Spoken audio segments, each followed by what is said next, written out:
tunaongelea tatizo la kupanda kwa bei za mafuta kutokana na hali ya kisiasa, hali ya amani katika Mashariki ya Kati, lakini sisi tuna gesi yetu ambayo itatupa uhakika.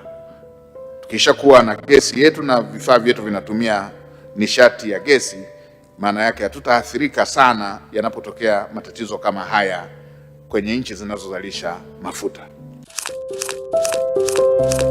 Ni tahadhari iliyotolewa mapema, lakini leo inaonekana kuwa uhalisia.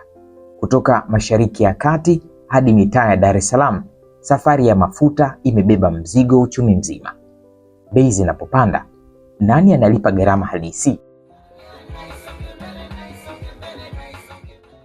Katika hafla ya uwekaji wa jiwe la msingi wa ujenzi wa matenki 15 ya kupokelea mafuta katika bandari ya Dar es Salaam, Rais Dr. Samia Suluhu Hassan alieleza wazi umuhimu wa mradi huo.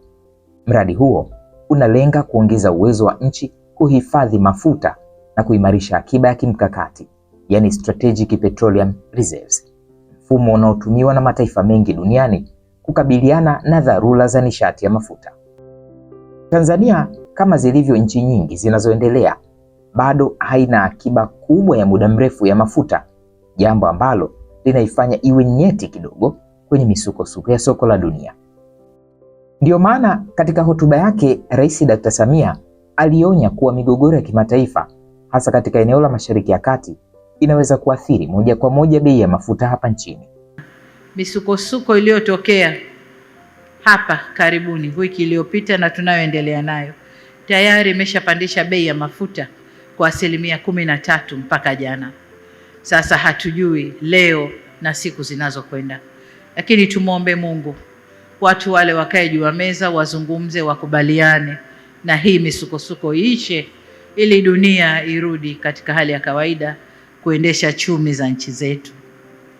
Kwa hiyo ni vyema kutokana na mabadiliko hayo ya siasa za kidunia tukawa na mradi kama huu ili kujihakikishia usalama wa nishati hii ya mafuta. Kwa mujibu wa mwenendo wa soko la dunia, bei ya mafuta ghafi, yani Brent crude, imekuwa ikibadilika, na mpaka Jumanne Machi 31, 2026, bei ilifikia dola 115 kwa pipa moja, ikichochewa na migogoro ya kisiasa, uzalishaji wa OPEC na mahitaji ya dunia. Mabadiliko haya ya bei ya kimataifa yanaathiri moja kwa moja nchi zinazoagiza mafuta kutoka nje, Tanzania ikiwa ni miongoni mwao. Hapa nchini bei za mafuta haziamuliwi kiholela. Kila mwezi mamlaka za usimamizi wa huduma za nishati na maji hutangaza bei elekezi kulingana na mambo kadhaa. 1. Bei ya mafuta katika soko la dunia. 2. Gharama za usafirishaji na bima. Na 3. Thamani ya shilingi dhidi ya dola ya Marekani. Hii ina maana kuwa hata bila uhaba wa mafuta, bei zinaweza kupanda kutokana na mabadiliko ya nje ya nchi.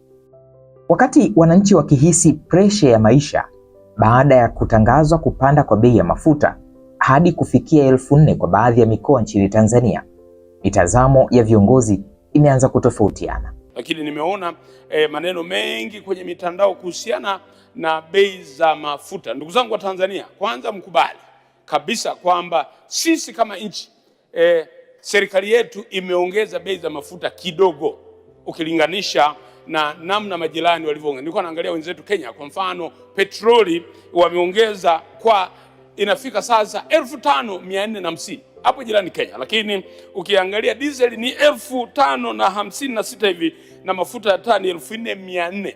Nataka niwaambie wa Tanzania, nisiwape maneno ya faraja sana, ni kwamba mafuta haya inaonekana yataendelea kuongezeka ikiwa ule mfereji wa Hormuz hautafunguliwa. Lakini hata kama vita, wenzetu wa Ulaya wamesema kama vita hata itaisha leo, madhara yaliyojitokeza yanaweza kuendelea kwa muda mrefu.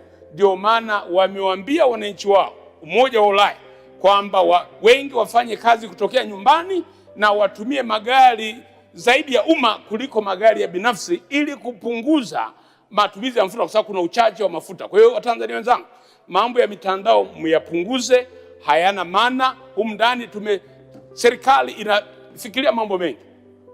Tumekana wenzetu wa serikali wanaangalia uwezekano kama hali ikiwa mbaya zaidi, pengine mahali fulani waangalie kama wanaweza kuweka uzuku, lakini nyongeza tuliongeza ni kidogo. Kwa hiyo tupunguze mihemko, tukabiliane na hali iliyotokea duniani. Kauli kama hizi zinaibua mjadala mkubwa wa kijamii na kiuchumi. Je, kupanda kidogo kuna maana sawa kwa kila mtu, au kuna tofauti kati ya mtazamo wa kiongozi na uhalisia wa mwananchi wa kawaida?